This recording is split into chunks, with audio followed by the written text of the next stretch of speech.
El mundo se está volviendo cada vez más inestable. Gracias a la inflación récord y a la escasez de alimentos, numerosos países están experimentando disturbios civiles, protestas y enfrentamientos que pueden derribar gobiernos e incluso provocar guerras. Es posible que ya hayas oído hablar de algunos de ellos, sin embargo, teniendo en cuenta el sesgo de los medios de comunicación occidentales, es probable que estés subestimando el verdadero alcance de los mismos. En el vídeo de hoy vamos a hablarte de algunas de las regiones más volátiles del mundo, de por qué podría empeorar la situación y de lo que esto podría significar para ti. Vamos a comenzar nuestra gira alrededor del mundo en América del Sur, un continente que está experimentando una gran inestabilidad política y económica. Aunque todo el mundo conoce el drama en Venezuela, lo cierto es que la gente en otros países también está sufriendo.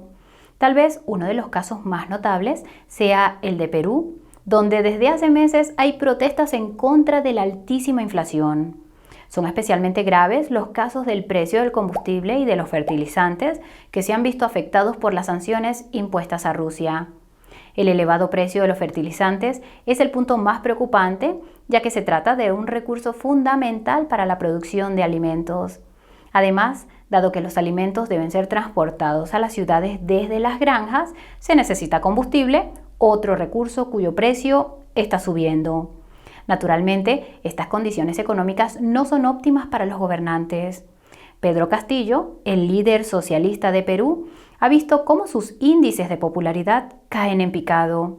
Al menos el 63% de la población del país está a favor de su dimisión y ni siquiera lleva un año en el poder. Cuando los niveles de desaprobación ante el statu quo son tan grandes, la gente sale a la calle de forma natural.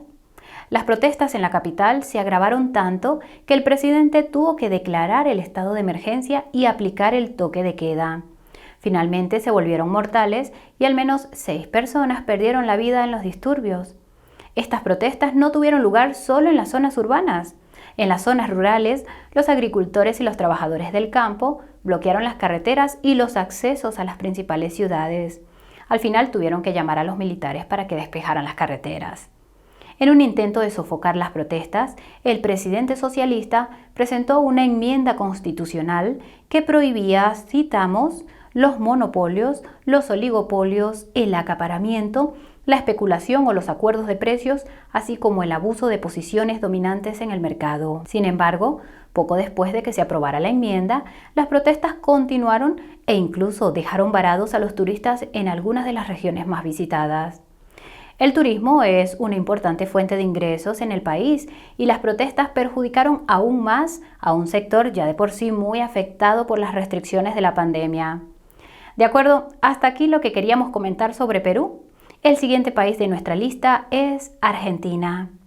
Se trata de un país que ciertamente no es ajeno a la inflación y la inestabilidad económica.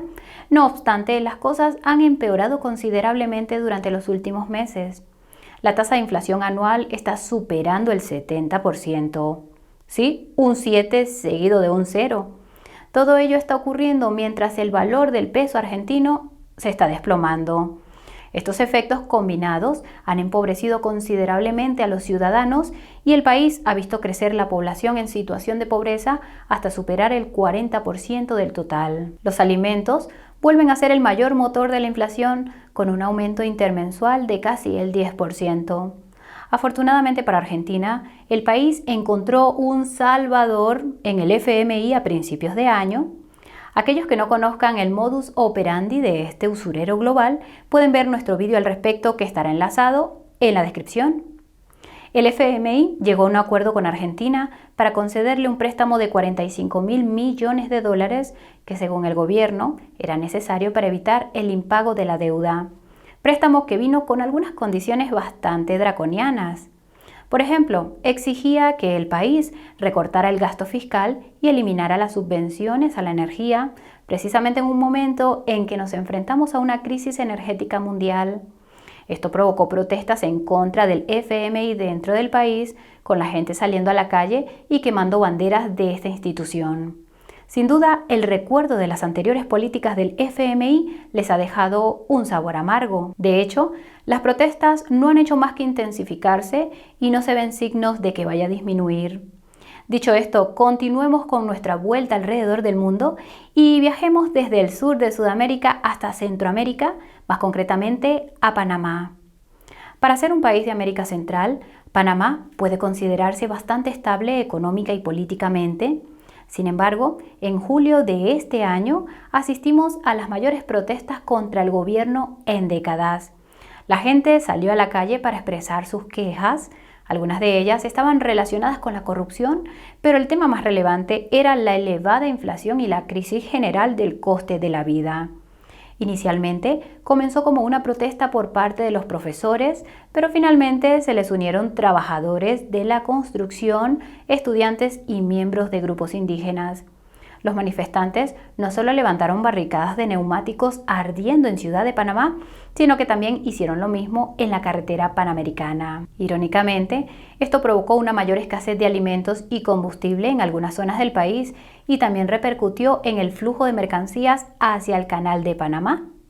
El gobierno aplicó una serie de medidas para contener el coste de la vida, entre ellas una reducción del precio del combustible y de al menos otros 10 artículos. El precio máximo de la gasolina se redujo aún más de 3.95 a 3.25 dólares por galón, lo que supone una gran diferencia con respecto a los 5.20 dólares por galón de junio. No obstante, a pesar de todo, las medidas no fueron suficientes para sofocar las protestas, ya que la gente levantó nuevas barricadas. De acuerdo, hasta aquí lo que queríamos comentar sobre Panamá. Montados en nuestro globo de luchas y penurias, continuemos nuestro viaje hacia el otro lado del mundo. Nuestra siguiente parada es Bangladesh. Se trata de un país que hasta hace poco tenía una de las economías de más rápido crecimiento del mundo y que el FMI había llegado a afirmar que era un modelo de cómo los países podían salir de la pobreza. No obstante, ningún desarrollo económico puede sostenerse en un entorno en el que los costes de la energía se disparan. Debido al elevado precio del combustible, el país tuvo que limitar sus importaciones para no verse afectado por una crisis en la balanza de pagos similar a la que hemos visto en Sri Lanka. El gobierno tomó la drástica medida de aumentar el precio del combustible en casi un 50% en menos de una semana. Esta subida sin precedentes tuvo también efectos en el coste de los alimentos. Las protestas estallaron y la gente salió a la calle para expresar sus quejas. Según Mohamed, un residente de una ciudad norteña, citamos: "Cuando voy al mercado no puedo comprar suficiente comida para mi familia. Si el precio del combustible sigue aumentando así, no podré cuidar de mis padres ni enviar a mis hijos a la escuela. Si pierdo mi trabajo, puede que tenga que empezar a mendigar en la calle". Sin duda, tiempos difíciles. El ministro de Energía del país, por su parte, señaló los factores externos que han obligado al país a recurrir a estas medidas. Estos factores son la razón por la que el país ha decidido acudir al FMI. Están trabajando para conseguir un programa de préstamos del, citamos, Fondo de Resiliencia y Sostenibilidad del FMI. En total solicitan unos 4.500 millones de dólares, una cifra muy elevada, especialmente para un país como Bangladesh. Aunque el FMI aún no lo ha confirmado, estamos seguros de que este préstamo vendrá con condiciones. ¿De qué otra forma podría el titiritero controlar a los dirigentes del mundo? Por supuesto, Bangladesh no es el único país en desarrollo que está en manos del FMI. Vayamos hacia el oeste, concretamente a Pakistán. Este año está siendo bastante complicado, ya que la inflación de los alimentos y el combustible está haciendo estragos en el país. La tasa de inflación acaba de alcanzar el máximo de los últimos 47 años, llegando casi al 30%.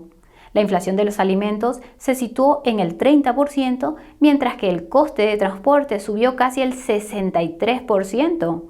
Esta situación se debe en parte a la globalización y en parte a la mala gestión económica. Las reservas de divisas del país se estaban agotando rápidamente y podrían haber llevado a una crisis en la balanza de pagos. Por tanto, el país tuvo que subir los impuestos sobre el combustible y aumentar las tarifas eléctricas. Su esperanza era que el programa de ayudas de 1.100 millones de dólares que les había concedido el FMI evitara la crisis. De todas formas, como ocurre en el resto de los casos, estos préstamos vendrán acompañados de mucho dolor. Algunas personas del país han protestado en contra de este préstamo del FMI, pero estas protestas quedaron eclipsadas por otras mucho más importantes, por la pérdida del cargo del primer ministro. Y aunque estas protestas no están directamente relacionadas con el aumento del coste de la vida, podrían convertirse precisamente en eso. Un país hambriento es más probable que arremeta contra los que están en el poder, más aún si consideran que ese poder es cuestionable. Además, Pakistán está sufriendo unas inundaciones sin precedentes. Más de 1000 personas han muerto y las tierras de cultivo han sido destruidas por completo. Esto podría agravar aún más la crisis alimentaria y hacer que la gente se muera de hambre. Es un verdadero polvorín al que solo le falta una cerilla. Continuemos nuestro viaje hacia el sureste y hagamos una parada en Sri Lanka, un país que ha pasado por algunas de las condiciones económicas más duras que podamos recordar. No entraremos en profundidad en este momento, ya que tenemos un video específico sobre el tema que dejaremos enlazado en la descripción. En cualquier caso, el resumen es que unas políticas medioambientales equivocadas, combinadas con una crisis en la balanza de pagos, provocaron escasez de alimentos y combustible. Esto desencadenó intensas protestas contra el gobierno que acabaron con la huida del presidente del país en un avión del ejército. Las cosas no han mejorado en el país desde entonces. Millones de personas han sido empujadas a la pobreza y el gobierno está recurriendo a una cara conocida cuando se necesita un rescate desesperadamente. El FMI. Diantres, tienen sus sucias manos metidas en todos los asuntos del mundo, ¿verdad? Las negociaciones con el FMI llevan meses en marcha y la semana pasada llegaron a un acuerdo preliminar para un rescate de 2.900 millones de dólares. Nadie sabe si Sri Lanka podrá aplicar las políticas que se le impondrán, puesto que está al borde del abismo. Ya que estamos en Sri Lanka, podemos hacer una breve parada en Indonesia, la mayor economía del sudeste asiático. A principios de este año, hubo una serie de protestas lideradas por los estudiantes que apuntaban no solo al creciente coste del aceite de cocina, sino también, sorpresa, sorpresa, al gobierno. Les preocupaba que el actual presidente del país, Joko Widodo, pudiera intentar prolongar su estancia en el poder. Estas protestas tuvieron lugar no solo en la capital, sino también en otras provincias del país. Aunque recientemente se han calmado, tenemos la sensación de que la situación puede volverse más volátil durante los próximos meses. La razón es que hace unos días los precios del combustible en el país aumentaron un 30%. Ha sido la primera subida de precios que se ha producido en el país en 8 años. El precio del combustible es un tema políticamente sensible. De hecho, en 1998, subidas similares provocaron protestas multitudinarias que acabaron provocando el derrocamiento de un dictador que llevaba mucho tiempo en el poder. Ese es el poder de un pueblo cabreado, ¿cierto? ¿De acuerdo? Hasta aquí lo que queríamos comentar de Asia, pero volvamos a subirnos a nuestro globo y demos un paseo al viejo continente. Europa está atravesando fuertes vientos económicos en contra, facturas de la energía muy elevadas, inflación de los alimentos y la perspectiva real de escasez este invierno. Hemos hablado de estos temas varias veces en el canal y te dejaremos algunos vídeos en la descripción. Aunque muchos de estos problemas estaban relacionados con factores como los cierres provocados por la pandemia y la guerra de Ucrania, las políticas gubernamentales han sido un factor que también ha contribuido en gran medida. Estas políticas han provocado el aumento de la frustración y la ira entre la población europea. Según un informe reciente que hace un seguimiento de los disturbios civiles a nivel mundial, el potencial de revueltas a gran escala en Europa está aumentando. Ya hemos visto cómo esto está ocurriendo en algunos países. Por ejemplo, hace unos 2 meses hubo grandes protestas de los agricultores en Holanda. El motivo fueron las políticas propuestas por el gobierno para reducir las emisiones de gases de efecto invernadero. Más concretamente, señalaron a la ganadería como uno de los principales impulsores de estas emisiones y han estado explorando políticas encaminadas a limitar su volumen. Por supuesto, los ganaderos no estaban muy contentos a este respecto. Las protestas se iniciaron a principios de junio y al comienzo no hubo mucha cobertura por parte de los medios de comunicación. Así fue hasta que las cifras aumentaron en julio. Todos vimos esas imágenes de miles de agricultores desfilando por las ciudades con sus tractores. Esto trajo la atención mundial a su movimiento de la misma manera que lo hicieron las protestas de los camiones en Canadá a principios de año. También puso en tela de juicio la justificación de intentar limitar la producción de alimentos en un momento en que la inflación de los precios de los alimentos está a niveles insostenibles. Una cosa es que los agricultores enfadados protesten, pero que todo un país proteste por la escasez de alimentos es algo totalmente distinto. Como última parada de nuestro viaje, nos dirigimos a Europa del Este y visitamos a la República Checa. Hace un par de semanas, más de 70.000 personas acudieron al centro de Praga para protestar por las elevadísimas facturas de energía y la inflación, que según el Banco Central podría alcanzar el 20% durante los próximos meses, la más alta desde 1993. Resulta que algunos miembros del equipo de Coinburo viven allí y nos han dicho que han sido las mayores protestas del país en años. Esta participación también es sorprendente si se tiene en cuenta que Praga es una ciudad de solo 1 millón de habitantes. Nos recuerda a un estudio realizado hace unos años que concluyó que las protestas no violentas de al menos el 3.5% de la población casi siempre han provocado cambios. Puedes considerarlo como la masa crítica necesaria para la movilización de masas. Si ya hay tanta gente protestando en la ciudad, es de imaginar que saldrán muchos más cuando las facturas de la energía en invierno empiecen a ser realmente dolorosas. ¿Es posible que estas protestas se extiendan a otros países de Europa del Este? Todos ellos tienen niveles de inflación igualmente elevados y se enfrentan a la perspectiva de escasez de gas este invierno. Tampoco hay nada que les impida extenderse hacia el oeste. Los ciudadanos alemanes no están muy contentos con la perspectiva de un racionamiento del gas en invierno y en el Reino Unido la gente ya se resiste a la subida sin precedentes del precio de la energía.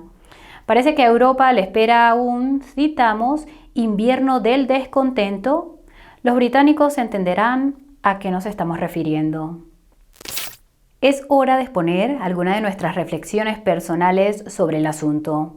Está claro que actualmente hay mucha ira en el mundo y con razón. La gente tiene dificultades para pagar sus facturas y algunos pasan hambre. No hay nada que motive más para salir a manifestarse que tener el estómago vacío. Algunos países lo tienen peor que otros, pero todos tienen un punto de inflexión. No nos olvidemos de ese 3.5% de masa crítica. Los que quizás estén más cerca del límite son los países en desarrollo. Aunque solo hemos hablado de los que registran protestas considerables, también hay otros países que lo están pasando mal. Los países de Oriente Medio y África se enfrentan a una grave escasez de alimentos. No olvidemos tampoco que una de las fuerzas que contribuyeron a la primavera árabe de 2011 fue la escasez de pan, una pequeña chispa que desencadenó una reacción en cadena. Y aunque vivas en un país que todavía no ha experimentado este tipo de protestas, habrás sentido al menos algunas de estas presiones. La inflación de los alimentos y el combustible no es ninguna broma y las políticas aplicadas por los gobiernos occidentales tienden a agravarla. Además, no parece que el conflicto en Ucrania vaya a terminar pronto. La guerra y las sanciones resultantes están provocando un montón de daños económicos colaterales. Entonces, ¿cuál es la solución? No somos expertos en geopolítica, pero la independencia energética y alimentaria ha demostrado ser de vital importancia. Los gobiernos deberían aplicar políticas que fomenten la producción local de estos recursos. También deberían tratar de limitar la inflación, reduciendo el gasto excesivo que la está disparando por el lado de la demanda. En cualquier caso, no hay soluciones rápidas. Los países tardarán años en ser independientes y eso sí es que pueden. Algunos no pueden producir su propia energía o carecen de tierra cultivable para producir sus propios alimentos. Y en lo que se refiere a la inflación, aunque los bancos centrales han dado un giro agresivo, puede que sea demasiado tarde. Se han dado cuenta de que no se puede frenar sin afectar seriamente al crecimiento económico. Nuestra única esperanza es que los gobiernos apliquen políticas de sentido común antes de que los disturbios civiles alcancen niveles revolucionarios. Siempre que demuestren que están tratando de abordar estas preocupaciones, podría ayudar a calmar los ánimos. Y hasta aquí el vídeo de hoy. Como es habitual, nos encantaría recibir vuestros comentarios. ¿Crees que es probable que estas protestas se intensifiquen? ¿Hay alguien de Argentina, Perú, Panamá, Pakistán, Indonesia u Holanda que quiera compartir su historia? Lo puede hacer en la sección de comentarios. Mientras estás ahí abajo, encontrarás los enlaces al resto de redes sociales donde puedes seguirnos aparte de YouTube. Son Telegram, Twitter, TikTok e Instagram. Y por supuesto la creme de la creme, la newsletter semanal. Aquí compartimos cuáles son los próximos vídeos, las últimas actualizaciones del mercado y el detalle de nuestra cartera. Además, si estás buscando alguno de los mejores descuentos del sector, entonces dirígete a la página de ofertas, descuentos que solo pueden aprovechar los espectadores de este canal. Todo lo que necesitas está ahí en la parte superior de la descripción del vídeo. Por último, si este vídeo te ha parecido interesante, dale un me gusta. No olvides suscribirte para recibir los próximos vídeos y dale también a la campanita de notificación. No queremos que se quede sola. Esto es todo por hoy, mis queridos amantes de las criptomonedas. Espero veros muy pronto. Chao, chao.